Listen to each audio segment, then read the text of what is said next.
안녕하세요. 사연에 빠지다의 DJ 민영입니다. 오늘 사연자는 상종 못할 정도로 몰상식한 사돈댁에 아주 학을 뗐다는데요. 과연 어떤 사연인지 들어보시겠습니다. 오늘도 두 가지 사연 준비되어 있는데요. 끝까지 들어주실 거죠? 그럼 바로 시작할게요. 구독과 좋아요 잊지 말고 꾹 눌러주세요. 안녕하세요. 저는 50대 할머니입니다. 저에게는 딸도 있고 어린 손주도 있지만 저는 아직도 제 입으로 할머니라고 말하는 게 어색해요. 제가 이런 소리 하면 제 얼굴에 침 뱉기라는 거 알지만 사실 제가 평생을 나가서 일만 할 줄 알았지 자식이라고는 잘 챙기지 못했어요. 그러다 보니 하나 있는 딸내미가 어떻게 컸는지 기억이 하나도 안 납니다. 저도 어쩔 수 없었던 게 그때는 그럴 수밖에 없었어요. 제가 20대 중반에 남편과 이혼하고 혼자가 됐거든요. 20대 초반 철없던 시절 친구들과 술 취해 간 나이트에서 만난 남자랑 어쩌다 보니 결혼해서 애까지 낳게 됐어요. 그런데 저와 남편은 애를 낳고도 지겹게 매일 싸웠습니다. 한 번은 제가 퇴근하고 들어왔는데 집안 꼴이 엉망이더라고요. 더군다나 어린 딸아이가 자고 있을 시간이었는데 방에 없었어요. 저는 놀라서 시부모님이 하는 가게로 찾아갔습니다. 시부모님 가게가 집에서 걸어서 10분도 걸리지 않았거든요. 저는 식당에 도착하자마자 화가 났습니다. 술에 취하고 담배를 피우는 사람들 사이에 남편이 딸아이를 업고 서빙을 하고 있더라고요. 이런 일이 한두 번이 아니었습니다. 남편도 시부모님 가게에서 함께 일해요. 시부모님이 하시는 가게는 일반 식당도 아니고 술을 파는 술집입니다. 저는 아이가 아직 어리니 남편에게 제발 저녁에는 가게에 애를 데리고 나가지 말아달라고 부탁을 했어요. 그런데도 남편은 어김없이 저와의 약속을 어기고 아기를 데리고 가게에 갔습니다. 내가 분명히 애 데리고 가게 나가지 말라고 했지. 여기저기 술 취하고 담배 피우는 사람들 천진데 애를 데리고 나오면 어떡해. 애 기침하잖아.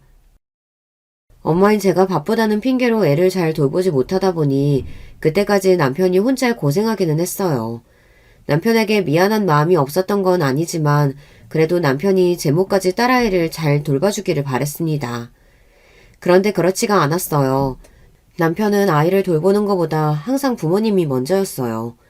퇴근하고 집에 들어와 아이를 보다가도 시부모님이 가게에 일이 많다고 나오라고 하면 어김없이 가게에 갔습니다. 애가 그렇게 걱정되면 애엄마인 당신이 집에 좀 있으면 되잖아. 언제까지 가장에 내가 애를 봐야 돼? 가장? 당신이 그런 말 할 자격이 있어? 내가 나가서 일 안 하면 당신이 당장 분유값이랑 생활비 벌어올 수 있냐고. 저도 남편을 무시하면서까지 싸우고 싶진 않았지만 저와 남편은 정말 하루도 안 빼놓고 매일 싸웠어요. 싸울 때마다 거의 다 같은 문제로 싸웠지만 항상 답은 나오지 않았습니다. 마무리는 항상 지긋지긋하다, 결혼을 후회한다, 헤어지고 싶다였습니다. 저와 남편이 그럴 만도 했던 게 저희 둘은 서로에게 속아서 결혼했다고 생각했어요. 연애 기간도 짧아서 서로에 대해 잘 알지도 못하는 상태로 결혼을 했습니다. 저와 남편은 나이트에서 만나 술김에 신나게 놀았어요. 저도 오랜만에 하루 스트레스를 풀기 위해 나이트에 간 거라 다른 건 생각도 안 하고 마음껏 놀았습니다. 그래서 남편에게 거짓말을 했어요. 직업을 유치원 교사라고 했습니다. 사실 하루 놀다가 헤어질 사람이니 절대 다시는 볼 일이 없을 줄 알았어요. 그래서 거짓말도 한 거였죠. 그런데 세상이 생각보다 좁더군요.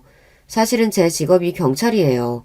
지금이야 여자가 경찰이라고 하면 크게 이상할 것도 없는 일이지만 제가 처음 경찰이 됐을 때는 그렇지 않았어요. 여자를 잘 뽑지도 않을 뿐더러 어렵게 경찰이 돼도 남자들이 썩 좋아하는 직업은 아니었습니다. 그래서 그런지 저는 경찰이 되고 나서 제대로 된 연애를 한 번도 못했어요. 옛날이야 남자들이 다들 결혼하면 여자가 차분하게 집에서 살림하고 애 키우길 바랬지. 경찰인 저는 그것과는 거리가 멀게 느껴지니 경찰이라고 하면 반기는 남자가 없었죠. 그러다 보니 나이트에 갔을 때 직업을 속였습니다. 그런데 생각지도 못한 일이 생겼어요. 나이트에서 만나고 며칠 뒤 남편을 우연히 만나게 됐습니다. 그것도 제가 근무하는 경찰서에서 만나게 됐어요. 남편이 일하는 가게에서 시비가 붙어 싸움이 나서 경찰서에 끌려왔더라고요. 저는 아직도 그날 일을 생각하면 기가 막혀요. 저도 저였지만 남편도 어이가 없었거든요. 저뿐만이 아니라 남편도 저를 속였어요. 나이트에서 만났을 때 남편은 저더러 공무원이라고 했습니다. 그런데 남편은 공무원이 아니었어요. 그날 경찰서에 끌려온 남편은 진술서에 본인이 일하던 식당에서 손님과 시비가 붙었다고 하더라고요. 알고 보니 남편은 경찰서 인근 근처에서 부모님과 작은 술집을 하고 있었습니다. 남편도 술집을 한다고 하면 여자들이 별로 좋게 보지 않을까봐 공무원이라고 속였답니다. 그때 저와 남편은 서로에게 이미 호감이 있는 상태였으니 그 상황이 마냥 웃기고 재밌기만 했어요. 하지만 시간이 지난 뒤에서야 알게 된 거죠.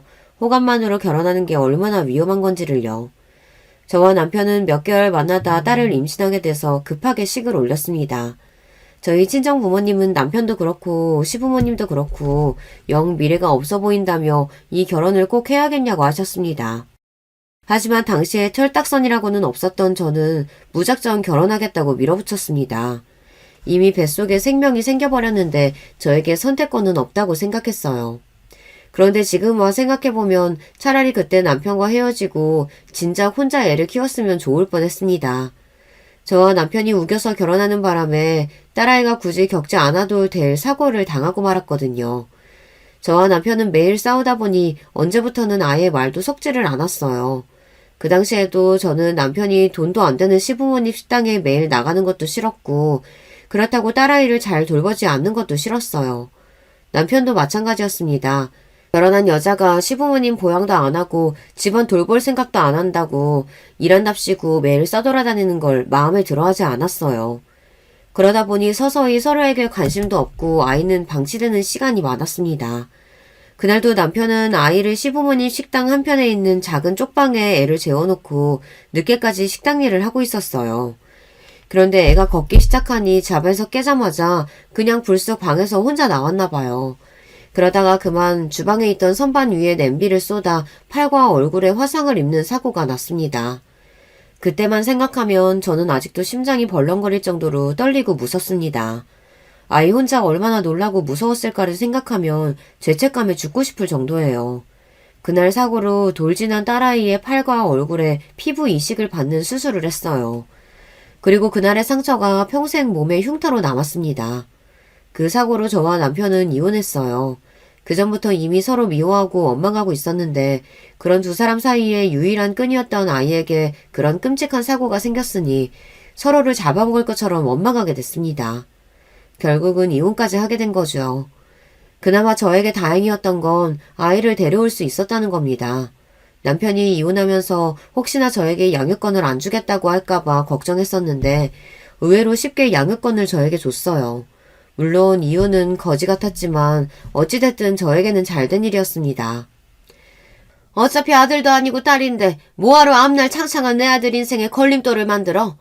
더군다나 몸에 흉터까지 생긴 애를 어떤 남자가 데려가겠어? 하자 있는 애 키워봤자 평생 짐이지 짐.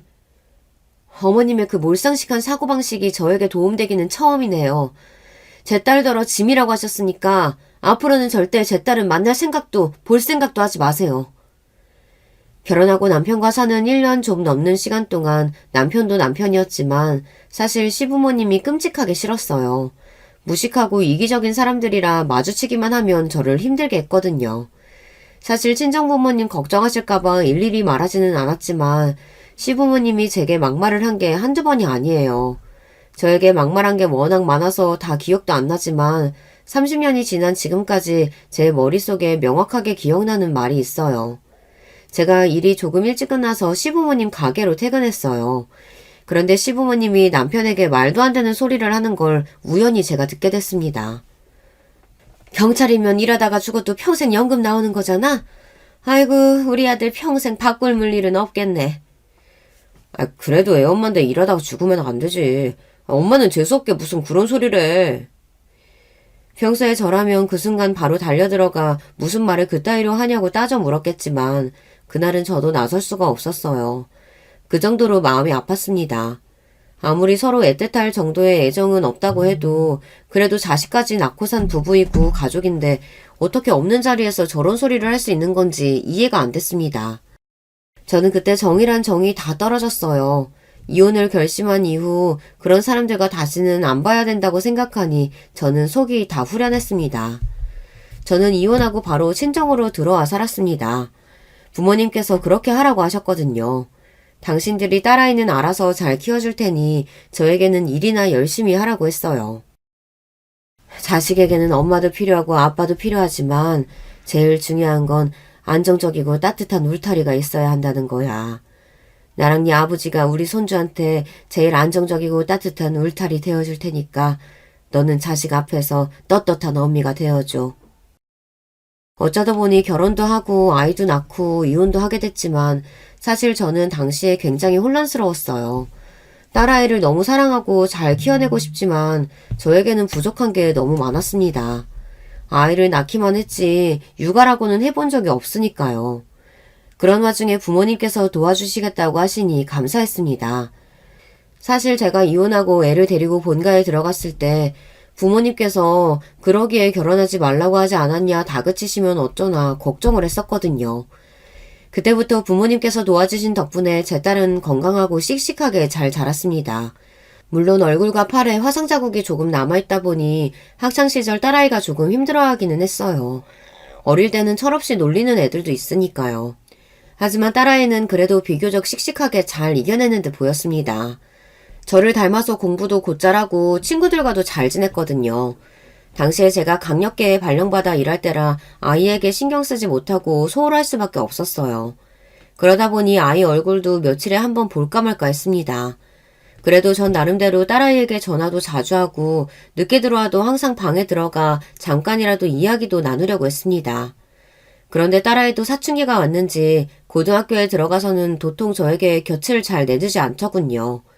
그러다가 한번 크게 딸아이와 싸운 적이 있었어요. 어느 날이었습니다. 학교에서 선생님께 연락이 왔어요. 딸애가 학교에서 친구들과 담배를 피우다 걸려서 교무실에 잡혀왔답니다. 그래서 부모님 면담을 해야 하니 학교로 오라고 하더군요. 저는 순간 별의별 생각이 다 들었습니다. 명색이 엄마라는 사람이 강력계의 경찰인데 자식 새끼가 담배를 피우는지도 모르고 있었으니까요. 저는 곧바로 학교에 갔습니다. 그러고는 선생님께 머리를 숙이고 인사를 드렸어요. 그 일로 딸아이는 2주 동안 정학을 당하게 됐습니다. 저는 이 상황이 너무 속상하고 믿기지 않았어요. 착한 내 딸이 그럴 리 없는데 이게 다 무슨 일인가 싶었죠. 그날 딸아이를 데리고 집에 오는 길에 저는 결국 참지 못하고 딸에게 퍼붓고 말았습니다. 너 정신이 있는 애야 없는 애야? 엄마가 경찰인데 딸년이 담배 피우고 다녀? 그것도 학교 안에서? 그 순간 딸아이의 표정을 저는 아직도 잊지 못합니다. 커다란 눈동자에 눈물이 가득 고여서는 억울한 듯 입술을 나양 깨물고 있었어요. 저는 순간 뭔가 잘못됐다는 걸 깨달았지만 이미 늦었더군요. 엄마 정말 경찰 맞아? 엄마는 선생님 하는 말만 믿고 나한테는 어떻게 된 일인지 물어도 안 보는 거야? 순간 딸아이의 눈빛은 원망으로 가득 차 있었어요. 저도 모르게 말문이 턱하고 막히고 말았어요. 그때였어요. 딸아이는 닭똥 같은 눈물을 펑펑 흘리며 서럽다는 듯 울부짖었어요. 나 담배 안 피워. 반에 나 괴롭히는 애들 있는데 걔들이 쉬는 시간에 갑자기 불러서 가보니까 내 얼굴에 화상 자국이 꼭 담배로 지진 것 같다고 자꾸만 대조해보자고 담뱃불 들고 괴롭힌다 선생님한테 걸린 거야. 딸아이의 말을 듣자마자 저는 심장이 철렁 내려앉는 것만 같았습니다.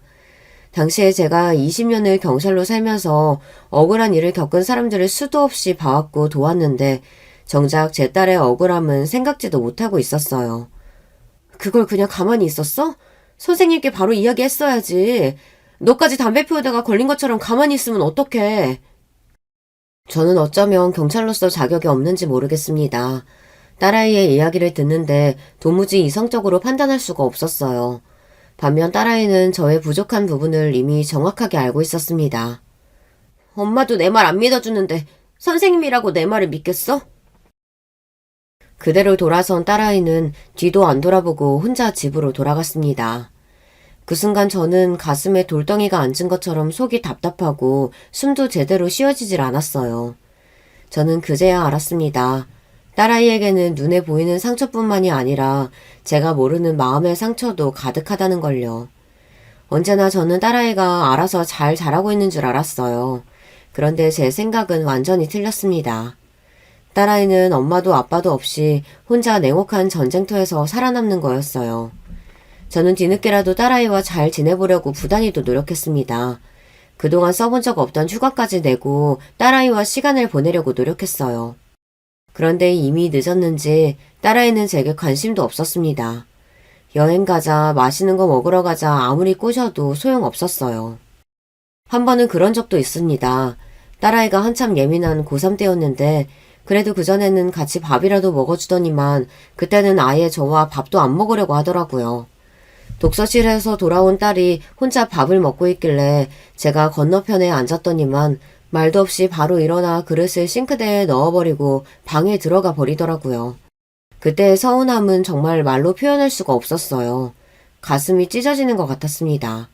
한번 틀어진 모녀 사이가 웬만해서 좋아질 기미가 없었습니다. 제가 다가가려고 해도 딸은 저를 밀어냈어요. 저와 딸의 사이가 이렇게 될 줄은 몰랐는데 저와 딸은 마음속에 쌓인 앙금을 제대로 풀지 못한 상태로 시간을 흘려보내고 말았습니다. 딸은 대학을 졸업하고 성인이 되자마자 기다렸다는 듯 집을 나가고 싶어 했어요. 하지만 저는 반대했어요. 그 일로 저와 딸은 또 부딪히게 됐습니다. 직장이 먼 것도 아니고 집에서 회사도 가까운데 뭐하러 나가서 살아. 너 월급 얼마 되지도 않으면서 괜히 동네 파겠다고 나가서 살면 여기저기 흥청망청 쓰다가 돈도 하나도 못 모아. 저도 마음 같아서는 항상 딸의 선택을 존중하고 이해하는 엄마가 되고 싶었습니다. 하지만 남편도 없이 혼자 힘으로 자식을 키우다 보니 그게 마음처럼 쉽지 않더군요. 다 큰 성인이 돼도 제 눈에는 딸이 아기 같아 보였어요. 뭘 해도 불안했습니다. 돈이고 뭐고 엄마나 할머니나 매일 잔소리만 해대는 통에 답답해서 같이 못 살겠어. 나도 이제 혼자 나가서 살아볼래. 딸은 이미 마음을 굳힌 듯 했어요. 저나 저희 엄마에게 일절 상의도 안 하고 혼자 회사 근처에 월세집까지 이미 구했더라고요. 저도 저였지만 저희 어머니도 많이 서운해 하셨어요. 저를 대신해서 평생 제 딸을 키워주셨으니까요. 할머니가 이 나이까지 우리 손녀만 보고 살았는데 우리 소녀 나가버리면 이 할미 이제 무슨 낙으로 살아. 맨날 나 키우느라 허리에 무릎에 나만 하는 거 없다고 구박할 땐 언제고. 이제 와서 아쉽다 그래. 나도 시집가기 전까지는 혼자 살아볼 거야. 딸이 저보다는 어머니 말씀은 그래도 듣는 것 같길래 이번에도 어머니께 못 나가게 해달라고 부탁을 드렸어요. 그런데 애가 고집이 얼마나 센지 어머니가 이야기를 해도 듣지를 않더라고요. 딸은 결국 독립해 나갔습니다. 저는 매일 퇴근하고 집에 들어올 때마다 딸아이의 빈방을 볼 때면 마음 한편이 시렸어요. 얘가 오늘도 별일 없이 잘 보냈나, 혼자 밥은 잘 먹었나 걱정되더라고요. 그럴 때마다 딸아이에게 전화를 했어요. 매일 집에 오면 당연하게 보던 애를 못 보니 자꾸만 눈에 밟히고 보고 싶더라고요.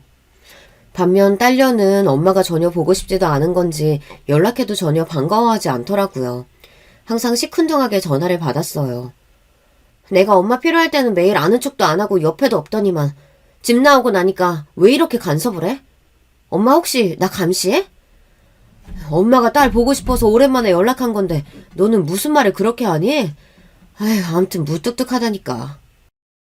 다른 모녀지간처럼 딸과 사이좋게 지내고 싶어도 쉽지 않았습니다. 어릴 때 일팽개로 매일 떨어져 있다가 이제와 엄마 노릇을 하려고 하니 딸도 저를 쉽게 받아주지를 않았어요. 그러던 어느 날이었습니다. 딸아이 생일이 며칠 남지 않았길래 제가 하루 날을 잡고 딸이 좋아하는 반찬이랑 미역국을 끓여 딸이 혼자 사는 집으로 갔어요. 그런데 생각지도 못한 일이 벌어졌습니다. 딸 집 초인종을 누르자 난생 처음 보는 남자가 문을 열고 나왔어요. 남자는 딸아이와 비슷한 또래 같아 보였습니다. 저는 놀라서 집 호수를 한 번 더 확인했어요. 제 딸 집이 분명했습니다. 그 순간 현관문을 열고 들어온 남자가 제게 꾸벅 인사를 하더군요. 나래 어머니세요? 안녕하세요. 나래 아직 회사에서 안 들어왔어요. 저를 향해 엉거주춤 인사하는 남자애를 빤히 올려다봤습니다. 지금 내 눈앞에 이놈이 딸애와 무슨 사이인지만 궁금했어요. 아, 맞아요. 나래 엄마 되는 사람이에요. 근데 그쪽은 누구세요? 전 나래 남자친구예요. 이 집에서 같이 살고 있어요. 저는 순간 말문이 턱하고 막히고 뒷골이 뻐근했습니다. 딸에게 남자친구가 있다는 말도 들은 적이 없는데 이 집에서 같이 살고 있다네요. 제가 이래요. 이렇게 제 딸에 대해 잘 모릅니다. 저는 그제야 알았습니다. 딸아이가 혼자 사는 게 아니더라고요. 남자친구라는 놈과 동거를 하고 있었어요. 저는 애써 가슴을 쓸어내리며 집 안으로 들어갔습니다. 그런데 이미 둘이 같이 산 지 꽤 됐는지 남자의 짐이 잔뜩 있더라고요. 그 모습을 보는데 저는 속이 부글부글 끓어올랐습니다. 상의도 없이 남자와 동거를 한다는 것이 화가 났지만 집안 꼴을 보고 나니 저는 더 화가 났어요. 집안 꼴이 말이 아니더라고요. 둘 다 집안일은 아예 안 하는지 집안 꼴이 꼭 쓰레기장 같았습니다. 더군다나 남자친구라는 놈은 도대체 뭘 하는 놈인지 평일에 운동복 차림으로 게임을 하고 있더라고요. 경찰 생활하면서 이런 놈들 참 많이 봤습니다. 여자 집에 얹혀 살면서 하는 거 없이 한심하게 사는 것들 말이죠. 저는 절로 눈살이 찌푸려졌어요. 잠시 뒤 퇴근한 딸이 집에 들어왔어요. 딸녀는 집 안에 들어와 있는 저를 보자마자 놀라서 눈이 동그래지더군요. 엄마가 여기 웬일이야? 연락이라도 하고 오지 그랬어. 제 딸이지만 참 답답합니다. 제가 평생 이 집에는 안 올 줄 알았나 봐요. 그렇지 않고서야 제가 구해준 월세집에 버젓이 남자를 데리고 산다는 게 말이 안 되잖아요. 웬일? 나가지 말라고 그렇게 말려도 기어이 우겨서 나가더니만 정신 나간 년이 남자랑 살려고 그런 거였어? 딸이 올 때까지 말 한마디 안 하고 앉아있던 저는 딸년을 보자마자 자리에서 벌떡 일어났습니다. 그 꼬라지를 보고 도저히 진정할 수가 없었어요. 제가 이런 꼴이나 보겠다고 남편과 이혼하고 혼자 딸아이를 키운 게 아닙니다. 나 나름대로 딸과 살갑게 잘 살아보려고 노력하며 살았어요. 그런데 하나뿐인 딸년이 이렇게 어미속을 몰라주니 정말 착잡하더군요. 엄마가 언제 나를 걱정했다 이래. 나도 이제 성인이야. 남자를 만나든 같이 살든 내가 알아서 할 테니까 그만 돌아가요. 딸년은 참 뻔뻔했습니다. 엄마에게 그런 꼴을 보이고도 미안하지 않은 건지 오히려 저에게 그만 가라고 했습니다. 이 거지 같은 소굴에 더 있으래도 안 있어. 나도 하나 있는 딸년 어떻게든 잘 키워보려고 악착같이 노력하면서 살았는데 너 하는 걸 보니까 나도 정이 딱 떨어진다. 앞으로는 나도 너 어떻게 살든 신경 안 쓸 테니까 너도 엄마 신경 쓰지 말고 알아서 살아. 저도 왜 그런 말이 튀어나왔는지 모르겠어요.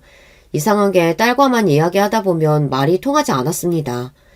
이럴 때 보면 정말 내가 뱃속으로 낳은 딸이 맞나 싶어요. 저는 정말로 딸네 집을 나와 돌아왔습니다. 제가 너 알아서 살라고 소리까지 지르고 나갔는데도 딸녀는 나와보지도 않더라고요. 이래서 자식 키워봐야 소용없다는 말이 있나 봐요. 저는 그날 딸에게 실망했습니다. 그동안 저도 딸에게 훌륭한 엄마는 아니었지만 그래도 나름 딸에게 부끄럽지 않은 엄마가 되려고 많이 노력했습니다. 그런데 그런 제 마음을 전혀 알아주지 않는 딸이 원망스러웠어요. 그날 이후로 저는 일절 딸에게 연락하지 않았습니다. 딸도 저에게 먼저 연락하지 않았고요. 그러던 중 제 인생에 다시 한번 믿을 수 없는 일이 벌어지고 말았습니다. 어느 날 새벽이었어요. 자는데 전화가 울리더군요. 핸드폰에 찍힌 딸이라는 문구를 보고 놀라서 전화를 받았습니다. 그런데 전화기 너머로 딸은 말은 안 하고 가만히 서 있었어요. 저는 무슨 일인가 싶어 왜 그러냐고 무슨 일 있냐고 물었습니다. 그때였어요. 딸아이가 흐느끼는 소리가 들리더군요. 그 소리에 저는 자리에서 벌떡 일어났습니다. 나래야, 무슨 일이야? 왜 그래? 자식이 다 커도 부모는 한시도 마음을 놓을 수가 없습니다. 30을 앞둔 아이가 우는 소리에 심장이 덜컥 내려앉더라고요.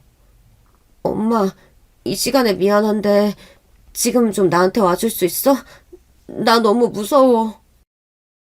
지금 좀 와줄 수 있냐는 딸아이의 말에 저는 곧바로 딸아이 집으로 달려갔습니다. 딸아이의 목소리가 분명 보통 일은 아니었어요. 집에 도착했을 때 같이 산다던 남자친구 놈은 어디를 갔는지 딸 혼자였습니다. 더군다나 집안 꼴은 전에 왔을 때보다 더 엉망이었어요. 휴지랑 쿠션 같은 게 누가 던졌는지 바닥에 다 떨어져 있더라고요. 그 순간 딸아이가 저를 부둥켜 안더니 펑펑 울기 시작했습니다. 저는 도대체 무슨 일인가 싶어 딸을 달래서 자초지종을 물었어요. 그런데 딸아이 말이 충격적이었습니다. 글쎄 딸애가 임신을 했다네요. 몸이 아무래도 이상해서 어제 테스트기를 했는데 임신이더라고. 그래서 남자친구한테 병원에 가봐야 할 것 같다고 말을 했는데 당장 애 지우라고 난리치더니 집을 나가버렸어. 엄마, 나 진짜 임신이면 어떡해? 순간 저는 손이 부들부들 떨릴 정도로 화가 났습니다. 딸 자식 하나 키우는 게 이렇게 힘든 일인 줄은 몰랐어요. 어쩜 그런 것까지 저를 닮았는지 딸아이는 만나도 어디서 그런 쓰레기를 만났더라고요.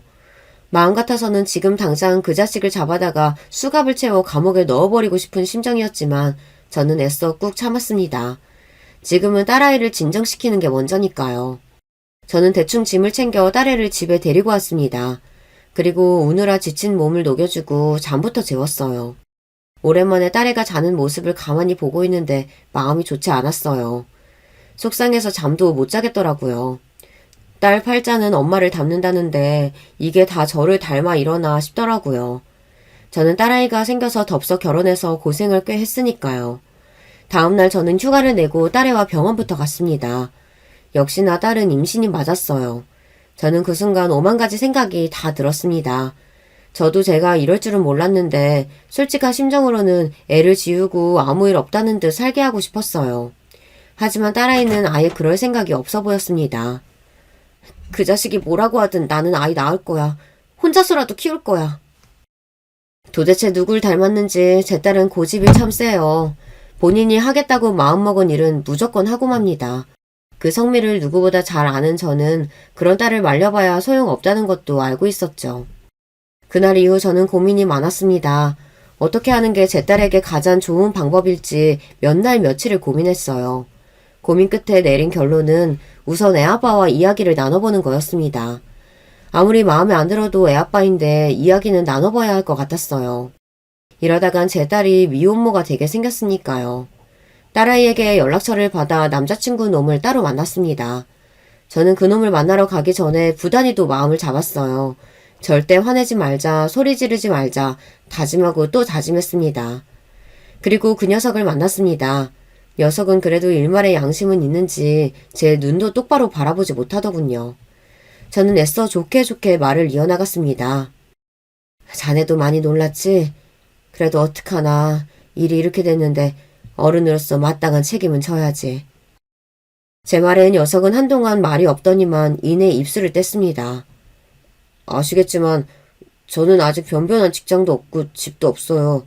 부모님도 어릴 때 이혼하시고 어머니랑 친척집 여기저기 전전하면서 사느라 도와줄 사람도 없고요. 제대로 이야기해보기 전까지만 해도 제 딸이 왜 저런 놈이랑 살았나 이해가 안 됐는데 그날 보니 조금은 이해가 되더라고요. 서로 비슷한 가정 환경에서 자랐으니 마음이 통했나 봐요. 그렇게 생각하고 보니 저도 딸아이 남자친구에게 조금 마음이 갔습니다. 애가 생겼는데 그런 게 다 무슨 소용이야. 내가 도울 수 있는 건 다 도와줄 테니까 우선 둘이 식부터 올리자. 저는 지금까지 그날 그 순간을 후회해요. 혹시나 내 딸이 남편도 없이 혼자 애 키우며 살게 될까봐 그게 무서워서 딸과 딸 남자친구를 몰아붙이며 제가 다 알아서 해줄 테니 식만 올리라고 했습니다. 지금 생각해보면 제가 자존심이 상해서 제 자존심을 지키기 위해 그랬던 건지도 몰라요. 저도 이혼하고 혼자 애 키우면서 주변에서 별의별 소리를 다 들으며 살았다 보니 주변 사람들의 시선이 의식됐습니다. 평생 제 걱정만 하며 산 어머니가 또 걱정하실 걸 생각하면 마음이 아프기도 했고요. 그렇게 저는 정신없이 딸을 결혼시켰습니다. 둘이 좋아서 돈 것까지 했던 사이니 식만 올려주면 알아서 잘 살겠거니 했어요. 그런데 그게 생각처럼 쉬운 일이 아니더군요. 결혼만 시키면 다 끝난 줄 알았는데 이건 끝이 아니라 또 다른 시작이었습니다. 딸아이는 하루가 멀다 하고 제게 전화해서 사위 욕을 해댔어요. 결혼하고도 사위는 정신을 못 차렸는지 제 딸이 손주를 출산할 때까지도 사위는 직장도 하나 구하지 못했거든요. 집에만 들어가면 속 터져 죽을 것 같아. 매일 이력서는 넣고 있다는데 연락 오는 데는 하나도 없나 봐. 엄마, 저 인간 저러다가 평생 백수로 늙어 죽으면 어떡해? 내가 평생 책임져야 하는 거 아니야? 아직 아기 어린데 네가 나가서 벌고 김서방이 집에서 애 보면 되지. 뭐가 걱정이야. 요즘 세상에 남자 여자 하는 일 따로 있는 것도 아니고. 저도 딸아이의 그런 소리 들으면 마음이 쓰이죠. 딸을 보고 있으면 꼭 예전에 저를 보는 것 같아 마음이 더 안 좋았습니다. 그래도 딸은 저와 다르게 살기를 바랬어요. 돈이 많든 적든 둘이 싸우지 않고 사이좋게 살기만을 바랬습니다. 애를 보기는 뭘 봐. 나 퇴근하고 들어가면 매일 시어머니가 집에 와서 애 보고 계시고 그 인간은 게임만 하고 있다니까. 듣기만 해도 딸애가 혼자 고생하는 게 보였어요. 철없는 남편 데리고 사는 것도 힘든데 안 싸더니 매일 애 봐준다는 핑계로 딸네 집에 와 있나 보더라고요.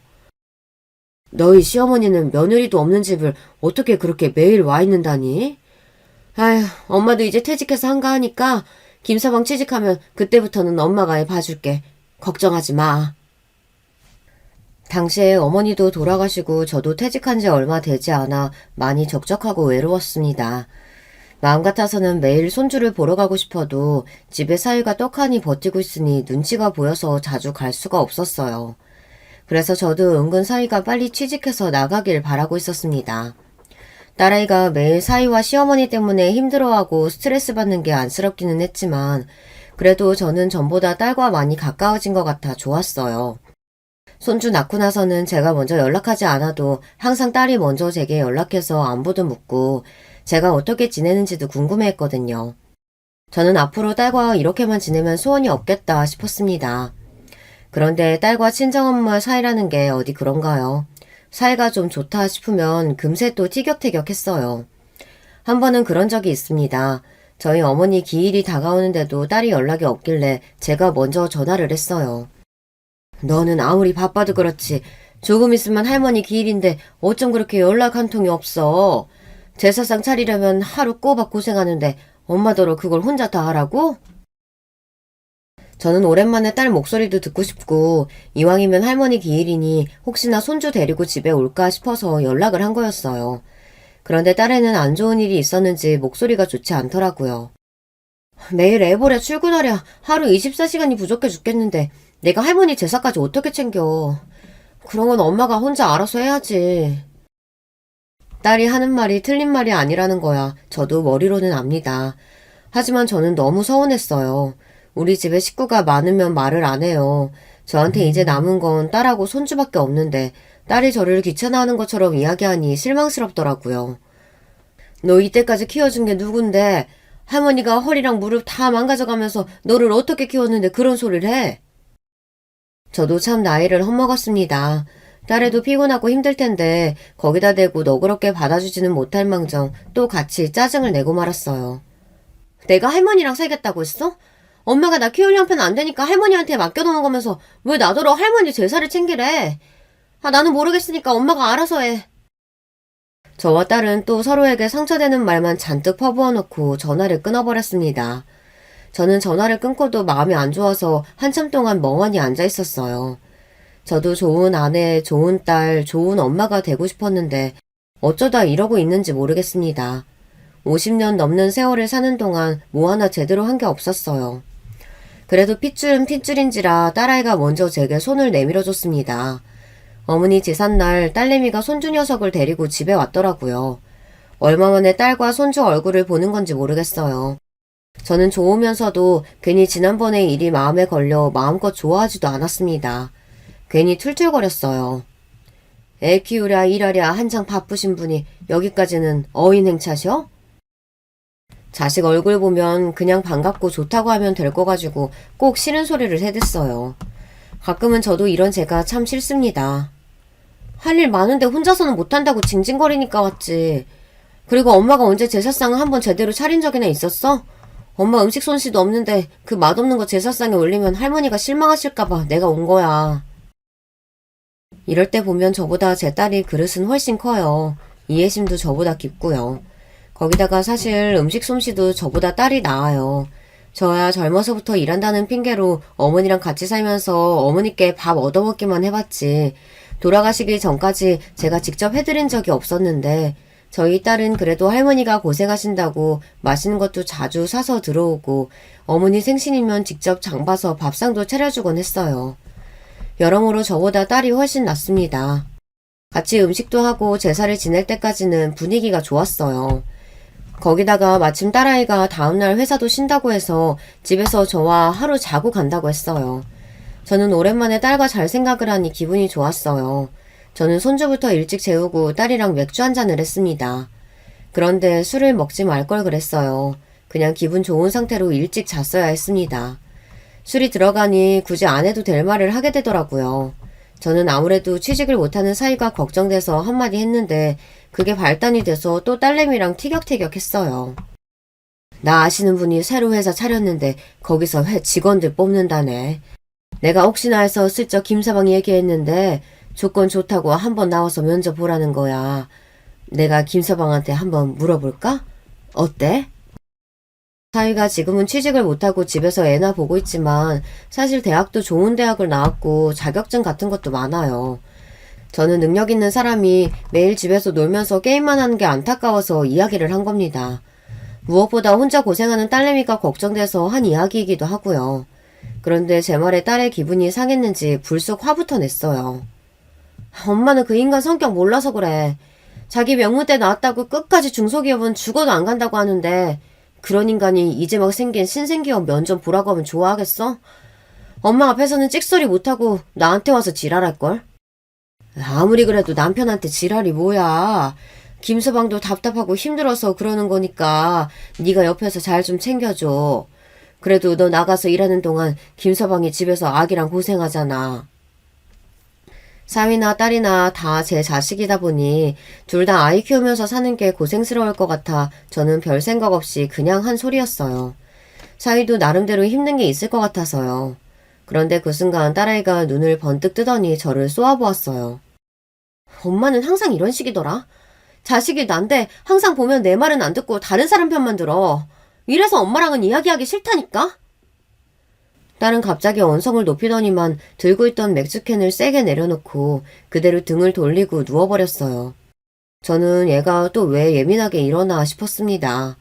하지만 저는 딸과 또 싸우고 싶지 않아 애써 분위기를 풀어보려고 했습니다. 아이고, 우리 딸 엄마가 사위 편 좀 들었다고 삐졌어? 엄마야, 우리 딸 힘들까봐 그런 거지. 제가 애써 뒤에서 딸아이 허리를 안았는데도 딸은 꼼짝도 안 했습니다. 그대로 잠든 딸은 아침에 일어나자마자 밥도 안 먹고 집을 나가버렸어요. 그리고 며칠 동안 연락도 없었습니다. 딸애가 집을 왔다가 그냥 그렇게 가버린 게 아무래도 마음에 쓰여서 저는 딸애가 좋아하는 반찬을 바리바리 싸서 딸네 집에 갔습니다. 애 키우랴 일하랴 얼마나 힘들지 제가 잘 아는데 제가 딸아이에게 그런 모진 소리를 했다는 게 저도 너무 미안해서요. 그런데 그때 딸네 집 앞에 도착한 저는 깜짝 놀라고 말았어요. 3층에 사는 딸 목소리가 1층 현관까지 들리고 있었어요. 사위와 싸우는지 펑펑 울면서 울부짖는 소리가 들렸습니다. 그때였어요. 1층에 사는 주민이 내려오면서 위에서 들리는 소리를 듣고는 혼자 중얼거리는데 그 소리를 제가 듣고야 말았어요. 아이고 303호 또 시작이네. 어린애도 키우는 집구석이 왜 저렇게 매일 싸워. 순간 저는 놀라서 지나가는 주민을 붙잡았습니다.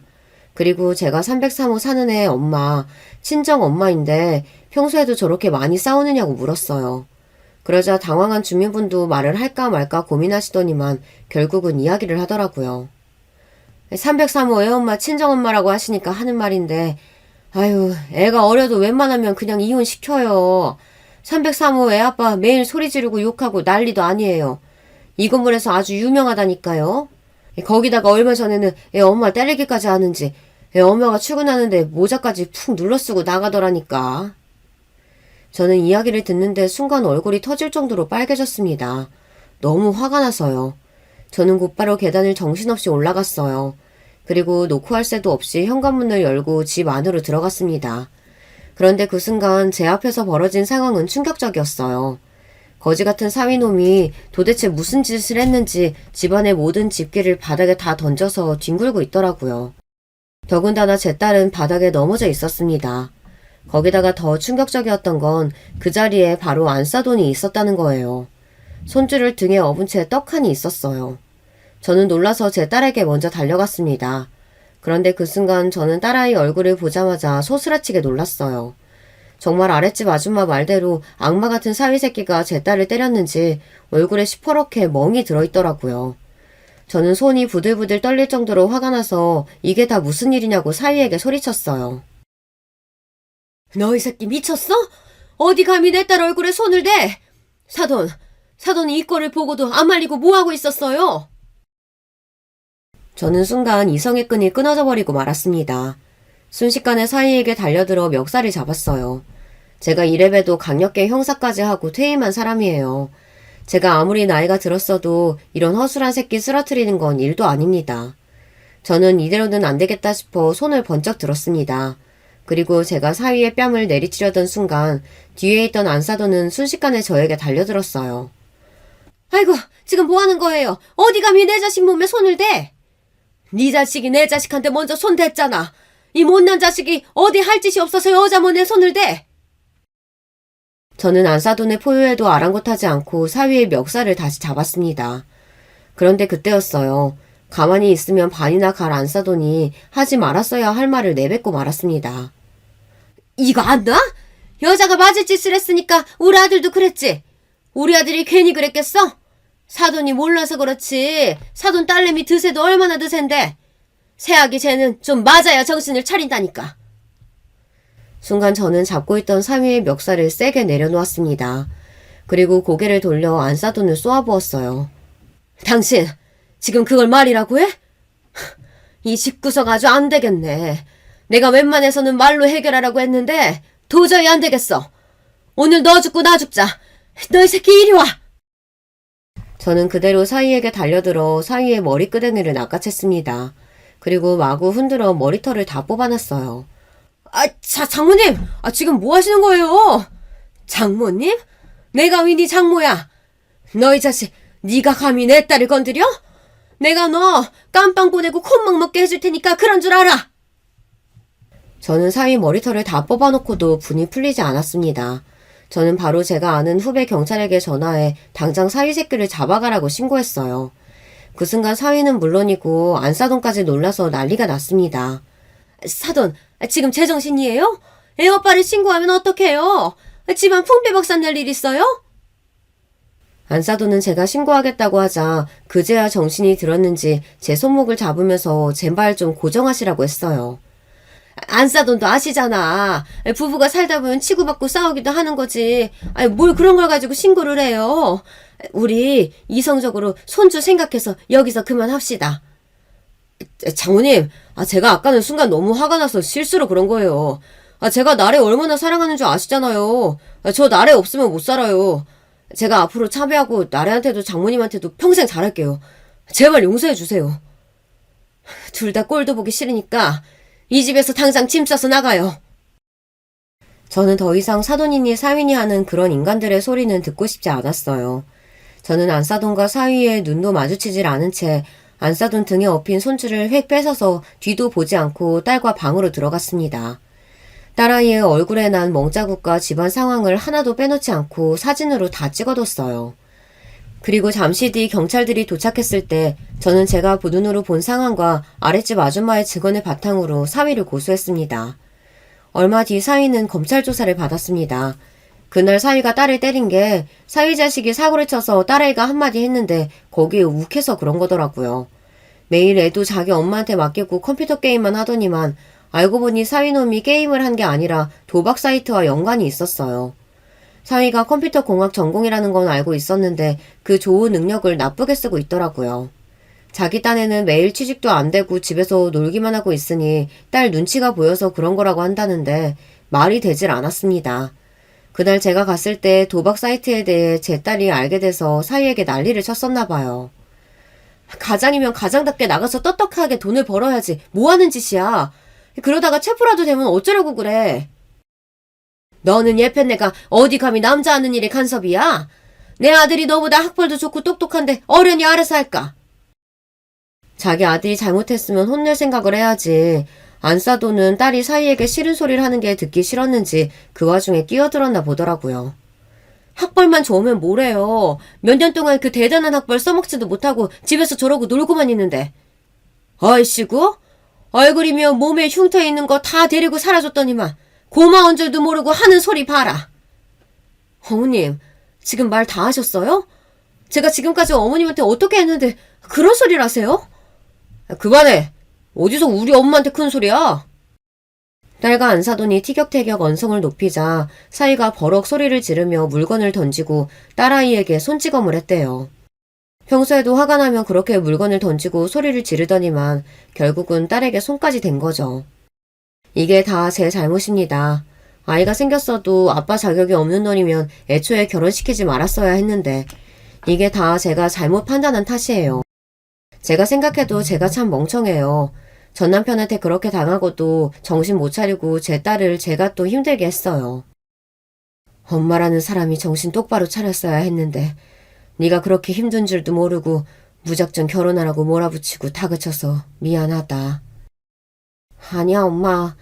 내가 결혼하고 살아보니까 지금까지 엄마가 나 혼자 키우느라 얼마나 힘들었는지 알겠더라. 나 엄마 없었으면 지금까지 이렇게 멀쩡하게 살지도 못했어. 힘든 일을 무수히 많이 둘이 함께 겪어서 그런지 저와 딸은 어느새 없어서는 안 될 단짝이 되었어요. 저는 딸을 위해서 이번 일만큼은 제가 확실히 수습해야겠다 싶었습니다. 저는 제가 아는 모든 인맥을 동원해 사위가 본인이 저지른 잘못만큼 벌을 받을 수 있도록 힘썼습니다. 거기다가 안 싸돈네 형제의 친척까지 탈탈 털었어요. 그 집구석이라면 아주 치가 떨려서 다 망하게 할 생각입니다. 딸아이는 이혼 소송에 양육권 소송까지 정신이 없었거든요. 거지 같은 사위 자식이 끝까지 구질구질하게 굴고 있었어요. 양육권은 물론 이혼도 못 해주겠다고 버티고 있었습니다. 사위 입장에서는 그럴만하죠. 사실 결혼하면서 집이며 차며 모두 다 제가 해줬거든요. 사위 앞으로 된 거라고는 카드빚만 잔뜩 남아있으니 어떻게든 이혼 안 하려고 버텼어요. 사위 새끼는 계속해서 억울하다고 법원에 탄원서를 내고 있어요. 하지만 저와 딸은 여기서 멈출 생각이 없습니다. 저런 쓰레기 같은 놈하고는 애 어릴 때 진작에 이혼하는 게 답이에요. 얼마 전 딸은 살던 아파트는 부동산에 내놓고 제가 사는 집으로 들어왔어요. 그 집에 더는 살고 싶지 않다고 하더라고요. 옛날에 제가 그랬던 것처럼 저와 딸과 손주가 함께 살고 있는데요. 지금도 딸아이는 사위와 소송 중이지만 저희는 애써 씩씩하게 잘 해내고 있습니다. 앞으로도 저와 딸의 앞날은 힘겹고 아픈 날들이 있겠지만 그럴 때마다 둘이 함께 힘을 합쳐 잘 살아보겠습니다. 여러분께서 저희 딸과 제 앞날을 응원해주세요. 댓글로 응원 남겨주시면 딸과 함께 보고 힘내도록 하겠습니다. 지금까지 저의 두서없는 인생 이야기 들어주셔서 감사해요. 여러분의 가정에는 항상 화목한 일만 가득하시길 바랄게요.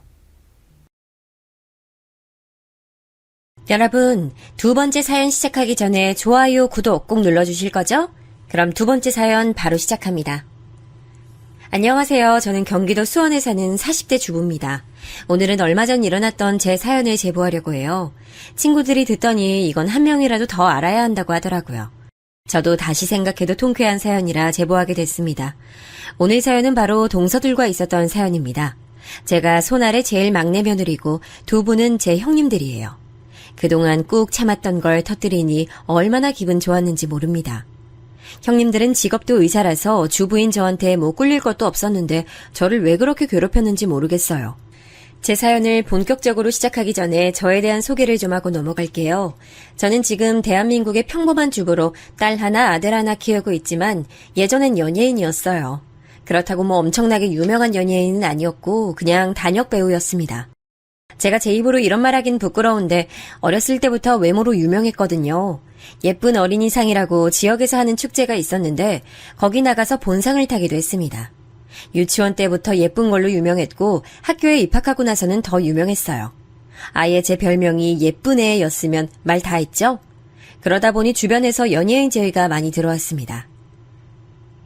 지수는 얼굴이 너무 예뻐. 진짜 몇 년 뒤에 텔레비전 나오는 거 아니야?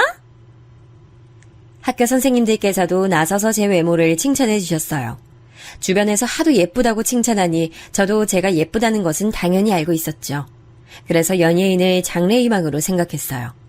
그 당시 외삼촌이 방송국에서 일하고 있었기에 기회는 쉽게 찾아왔습니다. 삼촌은 본인이 참여하는 드라마가 있는데 청소년 드라마라고 소개했어요. 거기에 여자 주인공은 아니고 주인공의 친구 역할로 출연하는 게 어떠냐고 제안했습니다. 사실 부모님은 반대가 굉장히 심하셨어요. 굳이 연예인을 해야 하냐고 물으셨죠. 제가 미술을 좋아해서 차라리 미술 쪽으로 전공을 택하길 바라셨어요. 특히 엄마는 제가 혹시라도 상처받을 가능성이 있으니 그걸 두려워하셨습니다. 곱게나 길렀는데 지금도 그렇지만 그때는 연예인에 대한 잣대가 더 높았거든요. 하지만 저는 확고한 의지가 있었어요. 일단 주변에서 하도 예쁘다는 칭찬을 해주니까 스스로 자신감이 있는 상태였습니다. 그리고 그때 한창 잡지 모델을 하는 게 유행이었거든요. 그래서 드라마에 얼굴을 비추고 잡지 모델까지 해서 유명해지고 싶은 마음이 컸어요. 그렇게 저는 외삼촌을 따라 방송국에 처음 가게 됐습니다. 그 드라마는 사실 지금 인터넷에 치면 나오지도 않아요. 왜냐하면 완전히 망했거든요. 유명한 배우가 나오던 것도 아니었습니다. 그냥 방송국에서 청소년용으로 제작한 드라마라 기대도 없던 드라마였죠. 하지만 드라마의 흥행과 별개로 연예인이 되고 싶다는 마음은 훨씬 커졌어요. 그 현장의 분위기라고 할까요? 거기서 오는 만족도가 너무 높았습니다. 그래서 외삼촌에게 조르기도 하고 제가 직접 오디션을 보러 다녔어요. 담임 선생님과 부모님에게 몰래 거짓말하고 보러 간 적도 있습니다. 나중에 들켜서 엄청 혼이 나기도 했는데 그래도 제 열정은 줄어들지 않았어요. 오히려 가면 갈수록 심해졌습니다. 그렇게 저는 단편 영화의 조연, 1일 연속극의 단역 등 아주 작은 역할부터 시작하게 됐어요. 제가 텔레비전에 나온다는 사실 자체가 얼마나 기뻤는지 몰라요. 외할머니는 제가 텔레비전에 나온다고 하니 노인정에 가서도 종일 틀어놓으셨답니다. 학교에서도 유명 인사가 되었죠. 제가 무슨 엄청난 인기 있는 배우나 아이돌도 아닌데 친구들은 저를 추켜 세워줬어요. 그러다 보니 제 열망은 점점 더 커졌습니다. 문제는 여기서 발생했습니다. 제가 학생 땐 부모님께서 완전히 동의는 안 하셔도 심하게 말리진 않으셨어요. 그런데 대학에 진학하지 않고 연예인으로 완전히 진로를 정한다니까 부모님과 심한 마찰이 생겼습니다. 지금 무슨 소리를 하는 거야? 지수야, 대학은 가야지. 너 진짜 엄마 속상하게 왜 그래? 그래, 연예인 하더라도 대학은 가라. 하지 말라는 게 아니잖아. 싫어. 대학 가면 내가 연기에 집중할 수가 없잖아. 배우가 되는 게 내 유일한 꿈인데 엄마랑 아빠가 이해 못해주면 어떡해? 저는 대학에 진학하고 싶지 않았고 부모님은 제가 대학에 진학하길 원하셨죠. 저는 이렇게 단역과 조연을 지금 하고 있으니 점점 기회가 많아진다고 생각했어요. 차츰 주연 자리도 따낼 수 있을 것 같았죠. 아무리 작은 역할이어도 저를 학교에서 친구들이 칭찬해주니 그때는 제가 잘난 줄 알았습니다. 하지만 부모님은 사람 일은 어떻게 될지 모른다며 대학은 꼭 가라고 하셨어요. 급기야 제가 대학에 진학하지 않으면 오디션을 보러 다니는 걸 전혀 지원해주지 않겠다고 하셨죠. 어린 마음의 오기라고 할까요? 저는 고등학교를 졸업하고 바로 대학에 가지 않았습니다. 부모님도 이제 성인이니까 저보고 알아서 인생을 책임지라고 하셨죠. 그래서 어떻게 했는지 아세요? 일단 무작정 상경했어요. 저는 지방에서 살았기 때문에 기회가 있어도 잡기 어려웠거든요. 그래서 친구들에게 급하게 돈을 몇만 원씩 빌리고 제 비상금을 털어 30만 원을 가지고 서울로 갔습니다. 부모님은 제가 그렇게 올라가서 바로 내려올 줄 아셨대요. 현실적으로 돈이 없으면 살기가 어렵잖아요. 그런데 저는 마음속으로 제가 주연 자리를 따내지 못하면 절대 고향에 가지 않겠다고 다짐했습니다. 아직도 처음 서울에 도착했을 때가 생각이 나요. 무작정 고시원에 들어갔고 바로 고시원 옆 건물에 있는 고깃집에 가서 일하게 해달라고 했습니다. 이런 식으로 아르바이트를 무려 4개를 구했어요. 그러면서 목돈 마련을 하고 바로 또 오디션을 보러 다녔습니다. 조연과 단역을 계속하다 마침내 주연 자리도 따냈어요. 세상이 쉽지 않다는 것을 그때 알게 됐습니다. 결론만 말하자면 저는 사기를 당했거든요. 드라마에 합격했대서 부모님께 알리고 고향 친구들에게 다 알렸습니다. 그런데 촬영도 다 진행했는데 마지막에 주인공이 바뀌었다고 일방적으로 계약 해지를 당했어요. 제가 만약 그때 성공했으면 이렇게 여러분께 사연을 보내고 있지 않을 거예요. 방송가의 사기꾼들이 매우 많다는 건 저도 당연히 알고 있었어요. 그런데 그 피해자가 제가 될 줄은 몰랐죠. 이런 식으로 몇 번의 기회를 놓쳤고 저는 그렇게 20대 초반을 날리게 됐습니다. 그러다 현실적으로 경제적인 문제도 생겼어요. 대학도 다니지 않고 아르바이트만 계속하니 미래 걱정도 됐죠. 그렇다고 고향에 내려가긴 싫었습니다. 그래서 아예 다른 쪽의 진로를 생각했어요. 그건 바로 미용이었습니다. 제가 연예인 준비를 하며 아무래도 외모에 관심이 많았거든요. 처음엔 샵에 가서 화장도 받았는데 나중엔 그 비용이 아깝더라고요. 그러면서 자연스럽게 미용에도 관심이 생겼습니다. 그동안 아르바이트로 번 돈으로 무작정 미용학원에 가서 등록했어요. 그땐 어려서 세상에 대한 두려움이 없었죠. 작은 단역을 하며 어깨너머로 배운 동작들이 많아 바로 습득해서 배울 수 있었어요. 그렇게 배우에 대한 열망은 그대로 간직한 채 저는 서울에 있는 미용실에 취직하게 됐습니다. 지수야, 여기 청소해야지. 아까 손님 결제하셨어? 여기 와서 염색 도와줘. 지수씨, 아까 제가 하라는 거 아직 안 했어요? 뭐 하는 거예요? 미용실에 취직해서 처음엔 적응하는 게 너무 힘들었어요. 마치 노예가 된 것처럼 선배들을 따라다니며 배웠습니다. 그래도 이대로 고향에 내려갈 순 없으니 버텨야 했죠. 그리고 저는 여기서 지금 남편을 만나게 됐습니다. 제가 처음이라 굉장히 서툴고 어색할 때였어요. 남편이 와서 염색하려고 했는데 원하는 색이 나오지 않았어요. 생각보다 밝게 나온 색에 제가 더 당황해서 표정이 굳고 죄송하다고 사과했습니다. 그런데 남편은 괜찮다고 하고 아무렇지 않게 미용실을 나갔어요. 그때 들었던 생각은 모든 손님이 저러면 얼마나 좋을까였죠. 그 뒤로도 남편은 미용실에 자주 나타났어요. 그 미용실이 청담에 있는 고급 미용실이라 일반인들은 자주 오지 않았습니다. 주로 연예인이나 결혼을 앞둔 분들이 많이 오세요. 제가 애초에 취직한 이유도 인맥을 어떻게든 늘리려고 했던 거니까요. 그런데 방송 일을 하는 것도 아닌데 남편은 그 미용실에 자주 와서 머리를 만지고 가곤 했습니다. 나중에 들은 말로는 저를 보러 왔다고 하더라고요. 남자라 머리를 자주 바꿀 순 없으니 영양도 하고 드라이도 하며 저와 안면을 트게 됐죠. 그리고 굉장히 자연스럽게 연인으로 발전했어요. 남편은 그때 대학생이었는데 명문대에 다니는 학생이었습니다. 저는 그런 남편이 똑똑해서 좋았는데 한편으론 결혼은 안 되겠다고 생각했죠. 고향에서도 부모님은 계속 이제 대학을 가라고 압박하셨어요. 그때 친정이 마침 아버지 사업이 잘 되면서 집에 여유가 많이 생겼어요. 아버지는 제가 대학에 가면 지원을 원하는 만큼 해주신다고 하셨죠. 하지만 무슨 오기였는지 저는 대학에 가고 싶지 않았습니다. 이미 일하고 있고 돈도 그때 꽤 벌고 있었거든요. 대학이 물론 한국 사회에서 중요한 것은 알고 있습니다. 그런데 저는 대학에 가지 않아도 사회생활을 일찍 시작해서 살아남을 방법이 있었어요. 그래서 부모님의 제안도 거절하고 계속 일하게 됐습니다. 남편은 법대에 다녔는데 변호사가 되는 게 꿈이었어요. 그래서 사귀고 2년이 지나자 바로 고시 공부를 시작했습니다. 그때부터였습니다. 저는 진심으로 남편 고시 뒷바라지를 시작했어요. 퇴근하고 노량진에 가서 남편 밥을 사주고 옷을 사입혔어요. 남편은 똑똑했는데 집이 그리 잘 사는 편은 아니었거든요. 듣기로 삼형제 중 막내라고 했는데 형제가 다 똑똑하긴 하더라고요. 그래도 집이 그냥 평범해서 지원을 많이 받지 못했어요. 그래서 고시에 대한 지원은 다 제 지갑에서 나가게 됐죠. 지수야, 고마워. 내가 합격하면 진짜 이 은혜 절대 잊지 않을게. 우리 부모님도 너한테 너무 고마워하셔. 진짜 내가 무슨 복이 있어서 이런 사람을 만났나 싶다. 자기야, 다른 건 신경 쓰지 말고 공부에 집중해. 내가 해주고 싶어서 해주는 거니까 부담 느끼지 말고. 알지? 흔히 고시 뒷바라지를 생각하면 도시락을 생각하더라고요. 저는 도시락은 당연하고 심지어 자취하는 집에 보증금도 내줬습니다. 진짜 사소하게 학용품 사는 것부터 나중엔 학원비까지 다 내줬어요. 어떻게 그랬냐고요? 저도 지금 생각하면 모르겠습니다. 전 남편이 꿈을 이루길 바란 마음도 있었죠.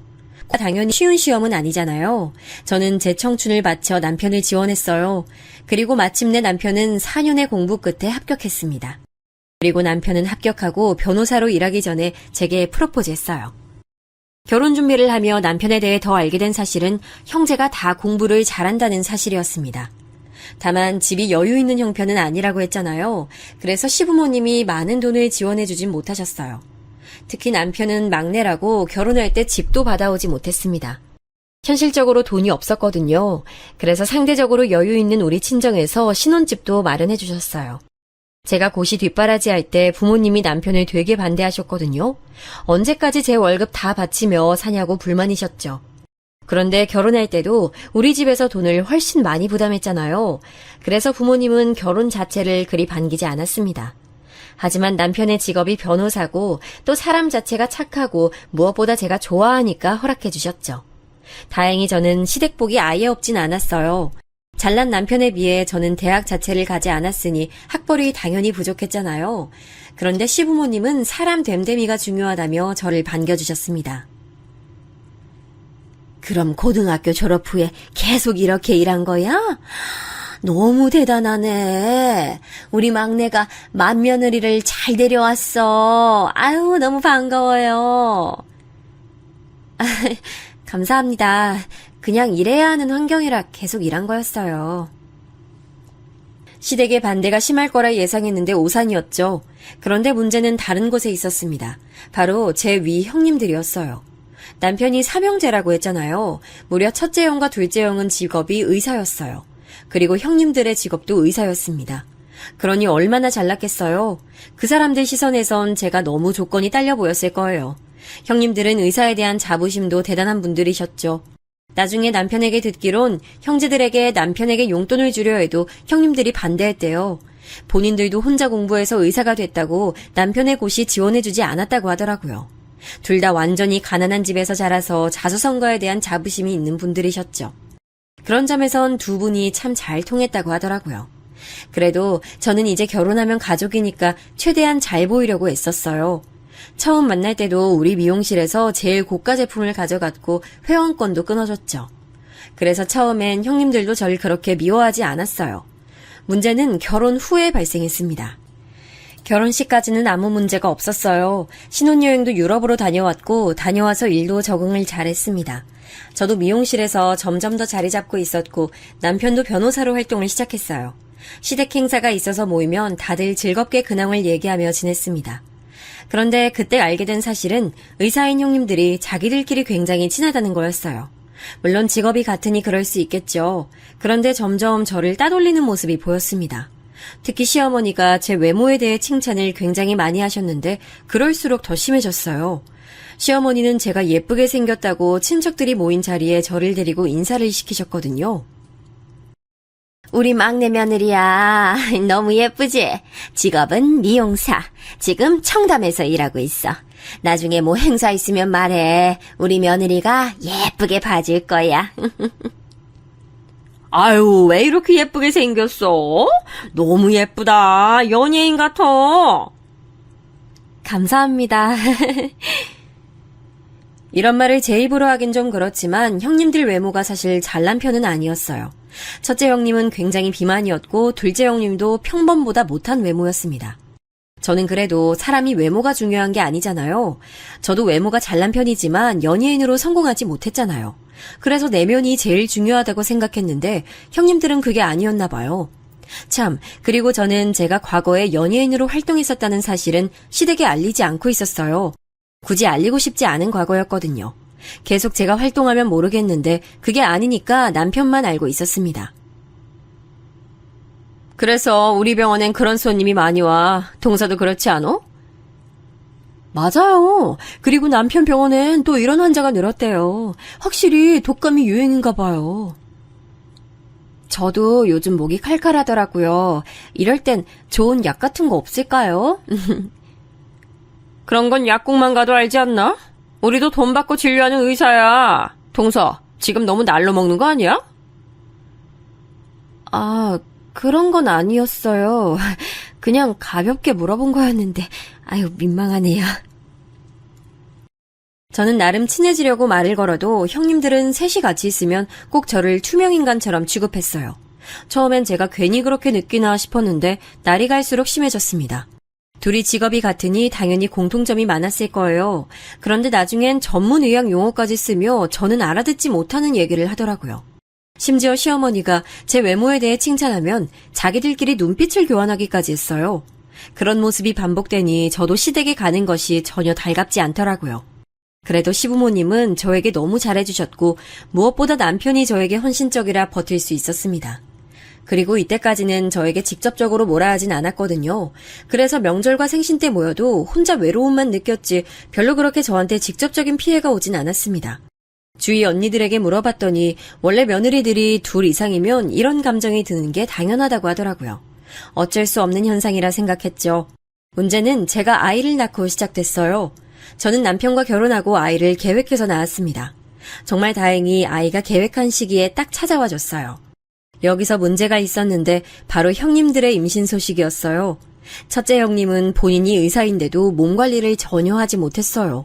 그래서 아이를 가질 수가 없다고 하더라고요. 워낙 몸이 뚱뚱하기도 하고 건강상의 문제로 아이를 가질 수 없었습니다. 하지만 문제는 첫째 형님은 꼭 아이를 갖길 원하셨다는 거예요. 그래서 나중엔 시험관까지 했지만 결국 아이를 가지지 못하셨어요. 입양하려고 입양기관에 방문했다는 것을 남편을 통해 들었죠. 하지만 본인 핏줄이 아니라 첫째 형님과 아주버님은 끝내 입양하지 않으셨습니다. 이미 노산의 나이가 지나고 임신이 자연적으로 힘든 나이가 되어 거의 포기 상태였어요. 그리고 둘째 형님은 아이를 가지긴 했는데 정말 힘들게 가지셨어요. 제가 옆에서 본 것만 몇 번의 시험관 수술을 했으니까요. 돈도 많이 들고 마음고생도 심하셨어요.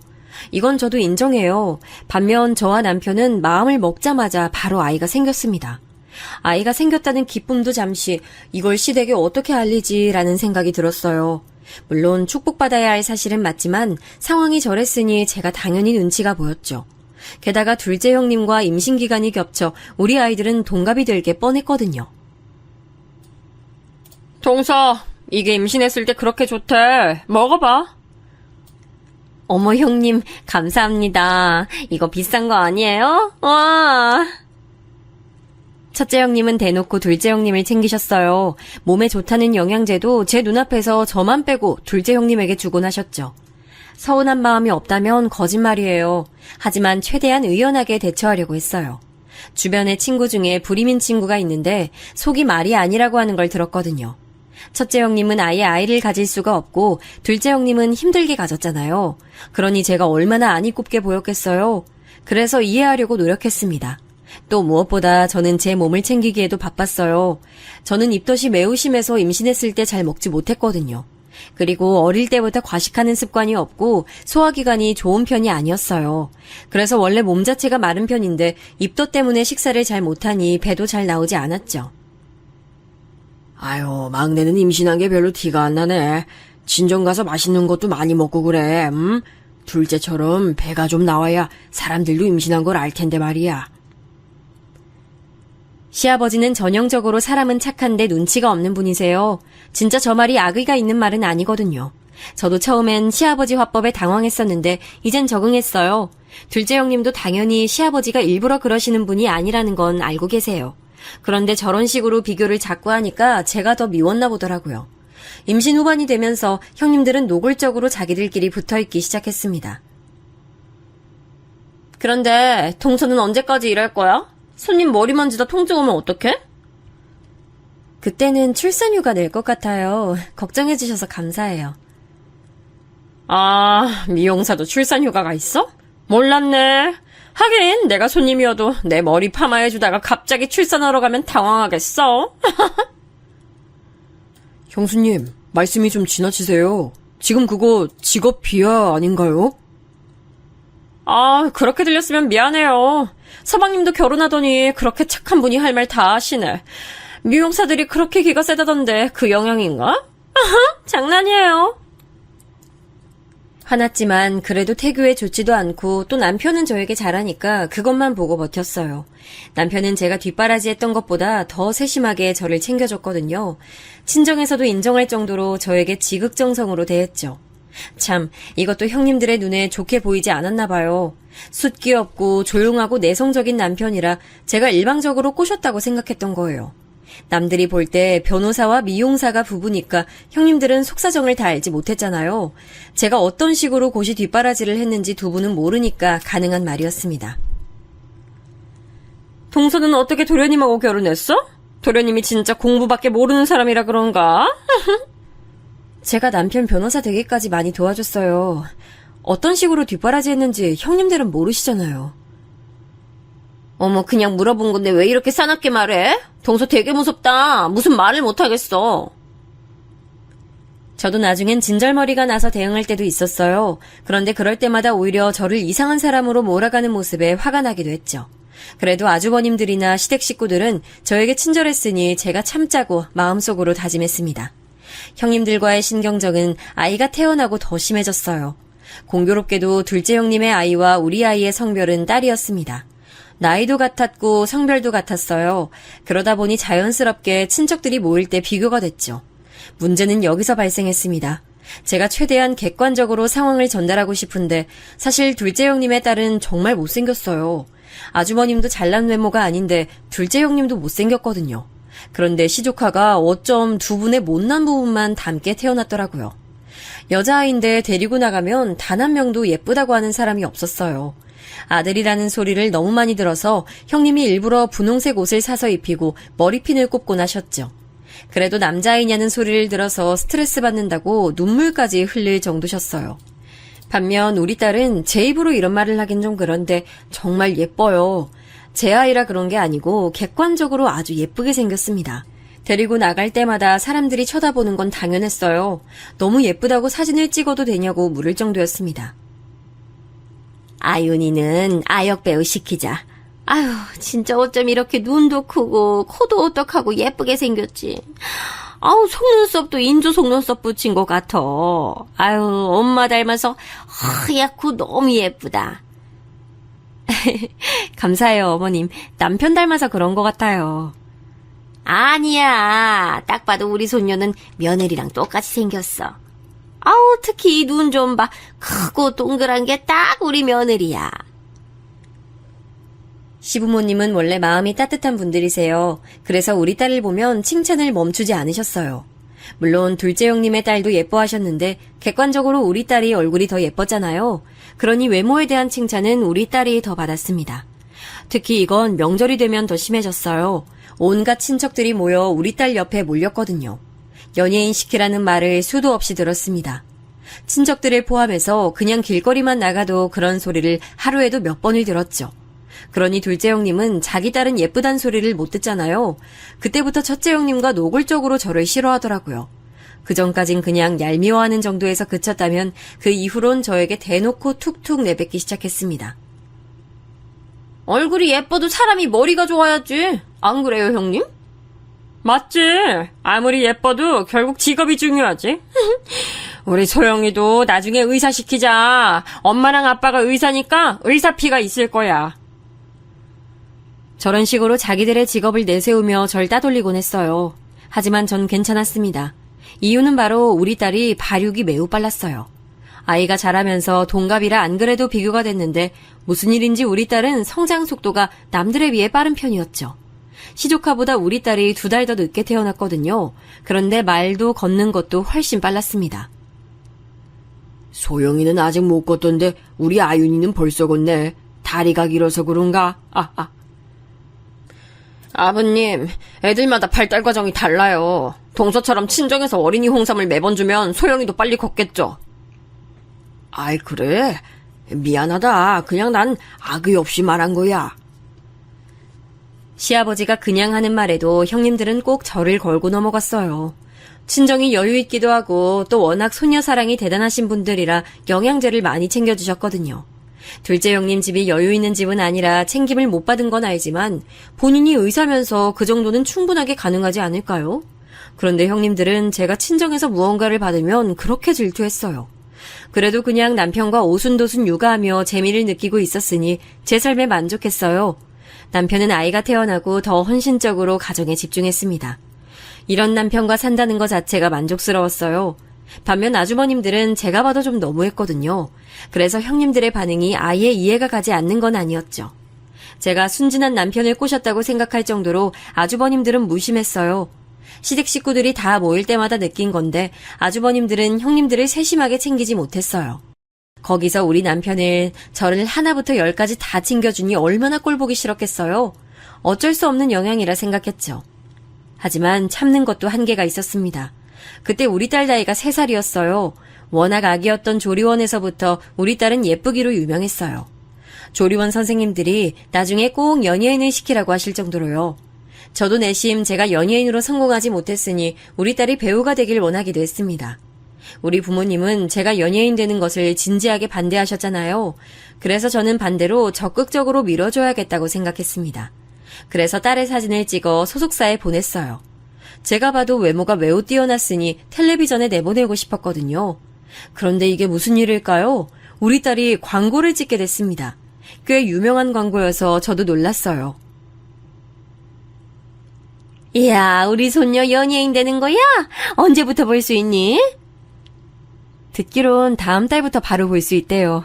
저도 우리 아윤이 될 줄 몰랐는데 너무 기뻐요. 이게 다 우리 며느리 얼굴 닮아서 그래. 나는 너 처음 우리 집에 왔을 때 무슨 시상식인 줄 알았다. 시부모님도 우리 딸이 광고 모델이 됐다고 하자 크게 기뻐하셨습니다. 그리고 마침내 광고가 텔레비전에 나오는 시기가 됐는데 하필 그때가 설날이었어요. 설이라 친척들도 다 모이고 복잡했는데 거기서 우리 딸은 완전히 주인공이었죠. 세뱃돈도 많이 받았고 덕담도 많이 들었어요. 그 과정에서 시조카는 찬밥 신세였습니다. 안타깝진 않았어요. 저도 사람이니까 오히려 통쾌한 마음이 들었습니다. 그렇게 저를 따돌리고 괴롭히던 형님들이 속이 터지는 게 보였거든요. 특히 둘째 형님은 얼굴이 새빨개진 채로 있더라고요. 본인 아이에겐 관심이 하나도 없으니 당연히 화가 나겠죠? 나 마트 갔다가 아윤이가 광고하는 과자 봤잖아. 아우, 너무 예쁘더라. 그래서 옆에 있던 친구한테 자랑했어. 감사해요. 그 과자 요즘 유행하는 과자라 많이 알아봐 주시더라고요. 그 뒤로 우리 딸은 몇 개의 광고를 더 하게 됐어요. 아주 유명한 아역 배우는 아니어도 마트에 가면 우리 딸의 얼굴이 있는 제품을 볼 수 있었죠. 시부모님은 대놓고 우리 아이를 예뻐하기 시작하셨어요. 시댁에 가면 사진 액자도 많이 걸려 있었고 만나는 사람마다 자랑하기 바쁘셨거든요. 또 아예 실물로 보여준다며 아이를 데리고 여기저기 많이 다니셨어요. 실제로 여행을 가도 딸이 예뻐서 눈길을 끄니까 그걸 그렇게 좋아하시더라고요. 그 모습을 보며 뿌듯하기도 하고 통쾌하기도 했죠. 물론 편애가 좋지 않다는 건 알고 있어요. 시부모님이 우리 딸을 더 예뻐하긴 했어도 그렇다고 시조카에게 못해준 건 없으세요. 똑같이 조리원 비용도 내주셨고 아이들 생일 선물도 똑같은 걸로 해주셨습니다. 지원해주는 부분에서 섭섭함을 느끼게 하진 않으셨어요. 다만 우리 딸이 예쁘고 애교가 많으니 더 찾게 되신 거죠. 그러다 사건이 하나 터지게 됐습니다. 제가 일부러 제 과거를 숨긴 건 아니었는데 말하지 않은 사실이 있었잖아요. 바로 제가 예전에 배우 활동을 했다는 사실이요. 이게 저는 숨기고 싶은 과거는 아니었어요. 어쨌든 제가 그렇게 원했던 건 사실이니까요. 그냥 굳이 알리고 싶지 않았던 거였어요. 제가 말한다고 아는 드라마나 영화였으면 이미 말했을 텐데 그것도 아니었거든요. 말해도 모르는 사람이 대부분이라 굳이 나서서 말하지 않았던 거였습니다. 그런데 정말 너무 우연히 제가 배우로 활동했던 게 밝혀졌어요. 시댁에서 우리 딸의 아역 배우 건으로 얘기를 나눌 때였습니다. 제가 고등학생 때 드라마 찍은 적이 있거든요. 그때는 환경이 좀 열악했는데 이제는 꼭 그렇지도 않더라고요. 그래서 아윤이가 재밌어하면 오디션 보러 다니려고요. 어머, 우리 며느리가 배우였어? 아유, 난 그것도 몰랐네. 왜 그걸 이제 말해? 에이, 뭐 거창한 건 아니고 그냥 어릴 때 꿈이 배우였어요. 그래서 고등학생 때 몇 개 찍었는데 주연도 아니고 완전 단역이에요.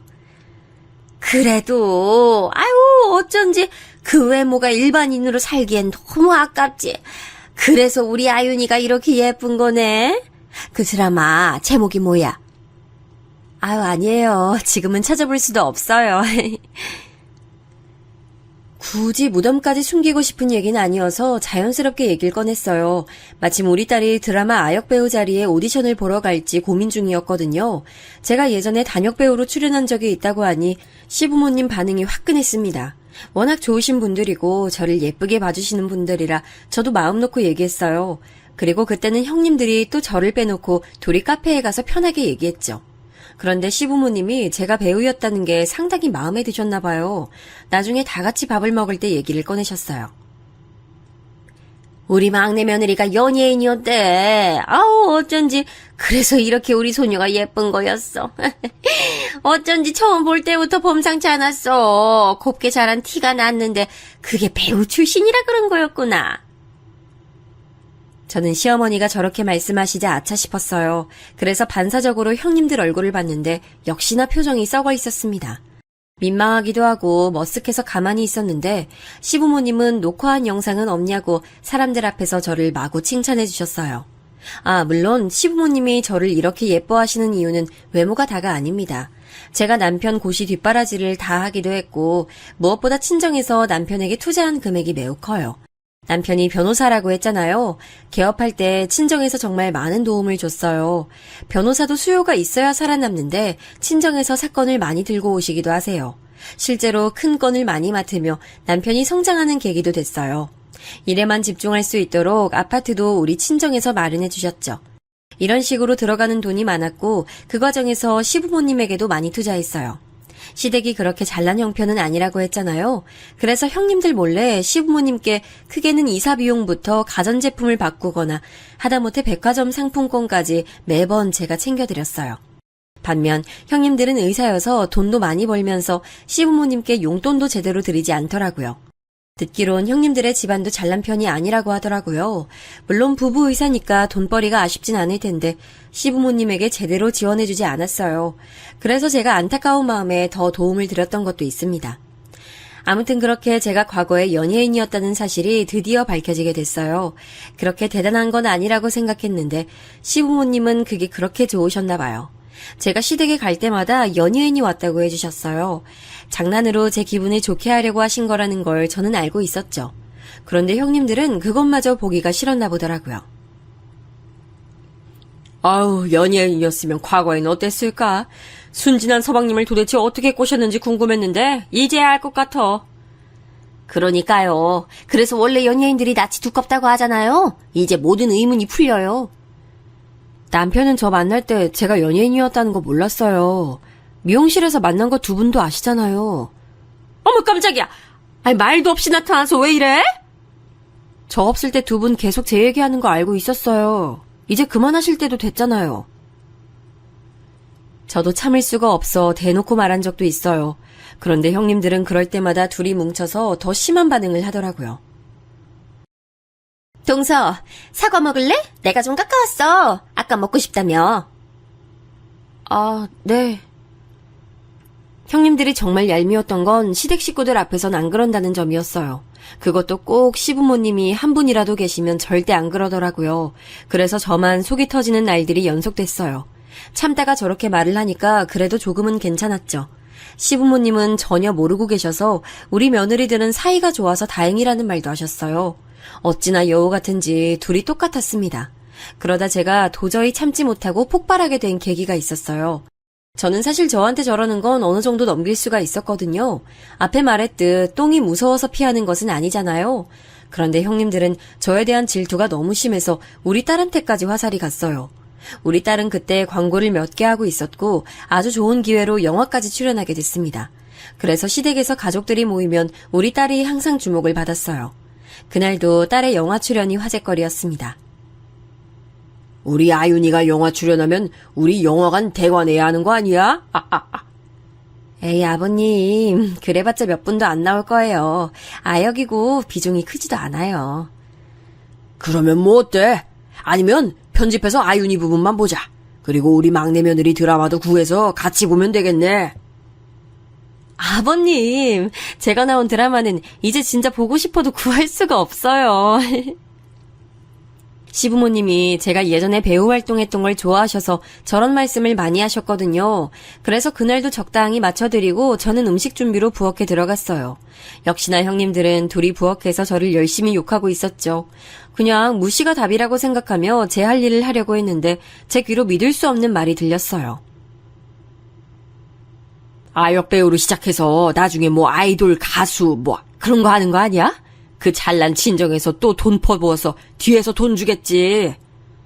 그러면서 또 자기 엄마처럼 순진한 남자 꼬시겠죠? 어디 이번엔 판사 꼬시는 거 아니에요?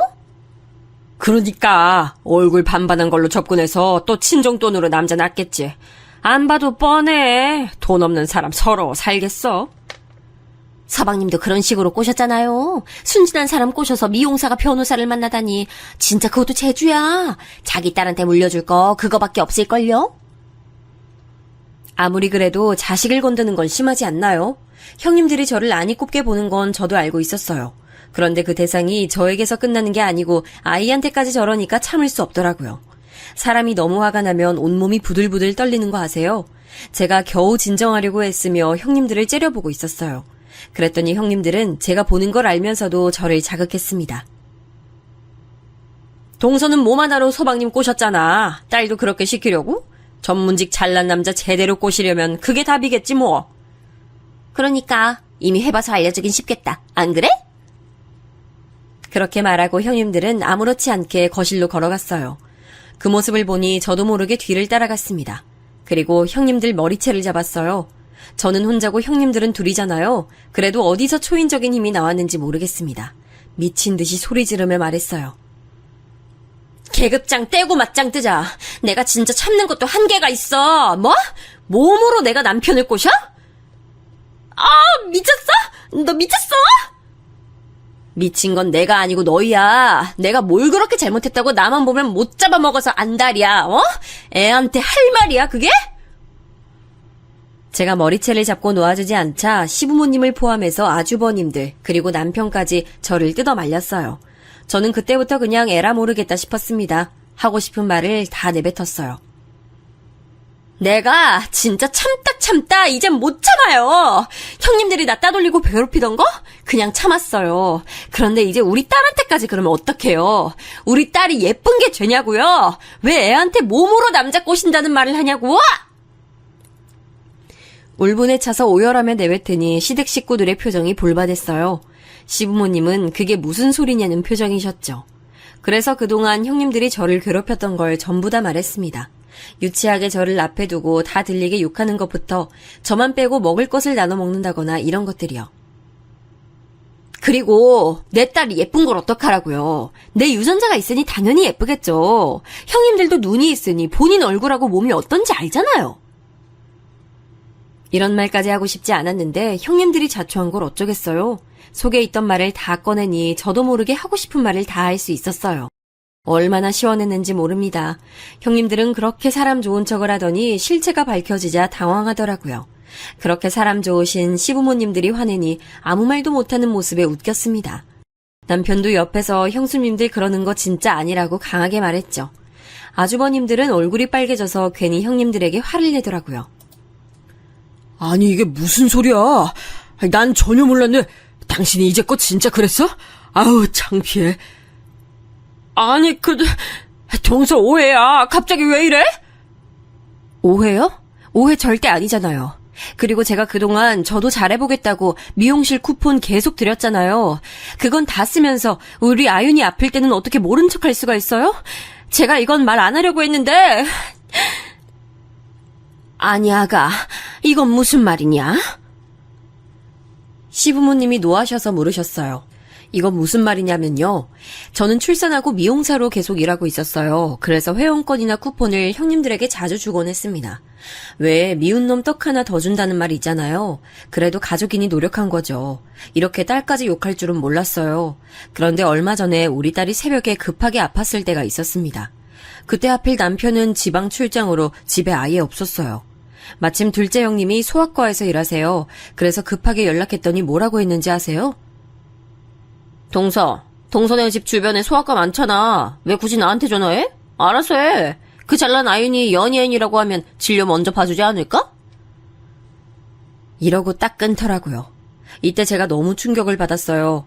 혼자 애 데리고 응급실까지 택시 타고 가는데 눈물이 하염없이 나왔죠. 이건 남편도 모르는 일이었고 저 혼자만 간직하던 일이었습니다. 그런데 말하다 보니 울컥해서 저 사건도 말했어요. 저걸 말하니 둘째 아주버님이 매우 화가 나서 형님에게 소리를 지르더라고요. 남편도 그게 진짜냐고 저에게 물었죠. 아무리 그래도 저는 가족이라고 생각했어요. 제가 얄미울 순 있어도 아이한테까지 그럴 줄은 몰랐어요. 형님이 그러고도 사람이에요? 그걸 왜 지금 여기서 말해? 이게 진짜냐? 어? 어떻게 사람이 그렇게 행동해? 시아버지가 매우 화를 내시며 형님에게 뭐라 하시고 집안은 말 그대로 난장판이 됐어요. 이 밖에도 저는 그동안 겪은 내용을 하나부터 10까지 다 말했습니다. 형님들이 어렸을 때 어렵게 산 건 저도 알아요. 그런데 우리 친정이 잘 사는 게 제 잘못은 아니잖아요. 그런데 명품 가방 들 때마다 저한테 미용사가 그렇게 돈을 잘 버는 줄 몰랐다고 비꼬았잖아요. 아니, 그건 그냥 한 말이잖아. 마음속에 그렇게 담아줄 줄은 몰랐어. 그리고 그때 아윤이 머리띠 가져간 거 제가 모를 줄 아세요? 의사여서 돈도 잘 벌면서 머리띠 하나 살 돈이 없으세요? 진짜 유치하고 상대하고 싶지도 않아요. 두 분 정말 왜 그러세요? 울컥해서 나중엔 거의 울면서 말했어요. 형님들은 부끄러운지 고개도 못 들더라고요.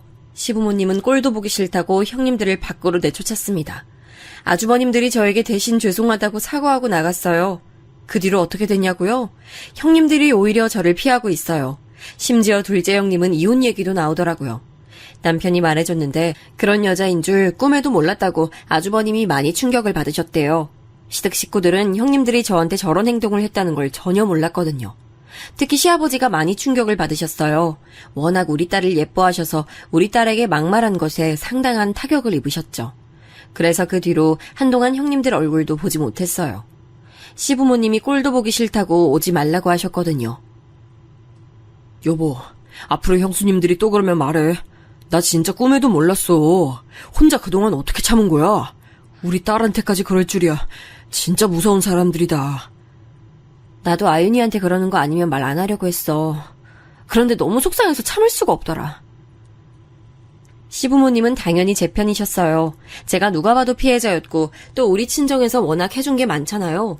그래서 시아버지가 형님들에게 저한테 사과하라고 하셨다고 하더라고요. 그러지 않으면 아주버님들에게 죽을 때까지 본인 얼굴 볼 생각하지 말라고 하셨대요. 실제로 형님들은 이혼하기는 싫은지 저를 찾아와서 말했습니다. 동서, 내가 진심으로 미안해. 우리 이제 안 그럴 거야. 맞아. 그때 아윤이 아팠을 때 그랬던 것도 미안해. 그리고 몸 팔아서 꼬셨다든지 그런 말 절대 하지 않을게. 그 모습을 보니 그래도 속에 있던 응어리가 내려가는 기분이 들었습니다. 사과를 받고 용서하진 않았어요. 저도 사람이라 그동안 당했던 것을 금방 바로 알겠다고 하기가 어렵더라고요. 그냥 알겠다고 하고 돌려보냈습니다. 그 뒤로는 저는 보란듯이 시부모님과 잘 지내고 있어요. 우리 딸도 작은 역할이지만 텔레비전에 종종 나오고 있고 그런 딸을 시부모님이 상당히 자랑스럽게 여기고 계시죠. 시댁에 갈 때마다 싫은 얼굴들 보지 않아도 되니 너무 편해요. 남편에게 듣기론 의사 딸인데 시조카가 발달이 늦다고 하더라고요. 그 과정에서 아주버님하고 둘째 형님이 그렇게 싸운다는 소식도 들었습니다. 첫째 형님도 자식을 본인 몸 문제로 못 가지고 있잖아요. 그래서 아주버님에게 눈치가 보인다는 말을 들었는데 제가 이렇게 다 폭로해서 형님들도 속이 말이 아닐 거예요. 두 명이 어찌나 그렇게 본 모습을 잘 숨겨왔는지 다른 사람보다 아주버님들이 많이 놀랐습니다. 겉으론 저도 형님들이 저럴 줄 전혀 몰랐거든요. 아무튼 저는 이제 시댁에 가도 얼마나 마음이 편한지 몰라요. 여기까지가 제 사연인데요. 재밌게 들으셨는지 모르겠네요. 들어주셔서 감사합니다.